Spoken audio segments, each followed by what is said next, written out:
para kadang semul wonten pundi kemawon menika wonten lagu edon saking mantus monggo kula aturi ingkang kepinggih. Injih Kang Mas badhe kula dherekaken injih. Pramila sumangga. Kedon go setahun ning ati kalo rasane kuciwa siti-siti mung ngalamun anelongso rino kelawan wengi. Monggo Gumunku setahun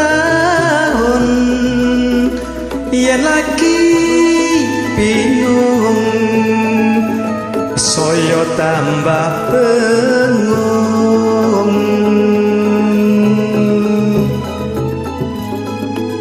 iwak grame pangen welut piye maneh wis barang kebacut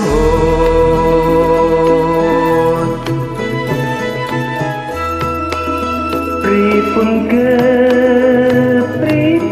minta ampun ketiban amben boten purun lagi kacenge nambahi bingung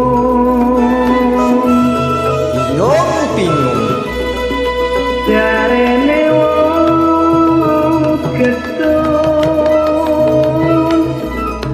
yen dikeget boten mantun-mantun.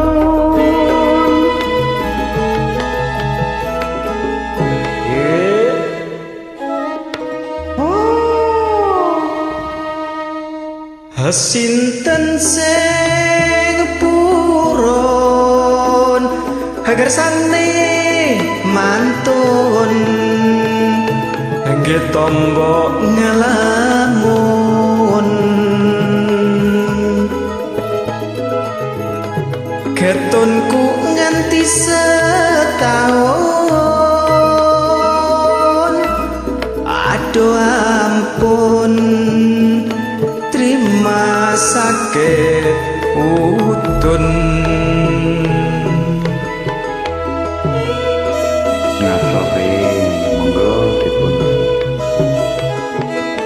menika lagunipun injih Kang Mas lelagon ketun mriku dipun sengkuyung dening Makmur Jaya Interior Madiun.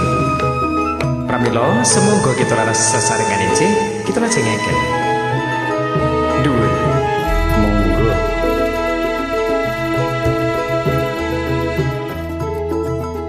pripun kepriben minta ampun ketiban anggen boten purun lagi kacenge nambahi bingung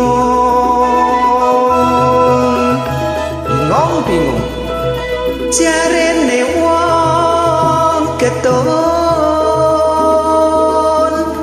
yen dikeget boten mantun-mantun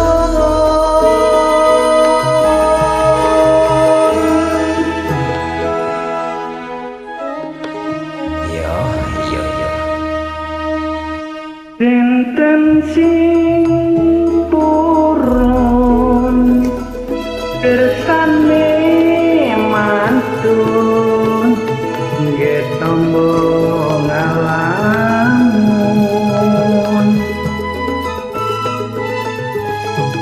ketungku nganti setahun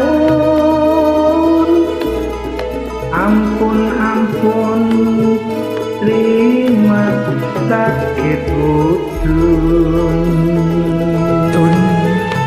matur nuwun ingkang sampun kersa njangkep wilasan kita mugi sampai saya Terima sami-sami Kang Mas.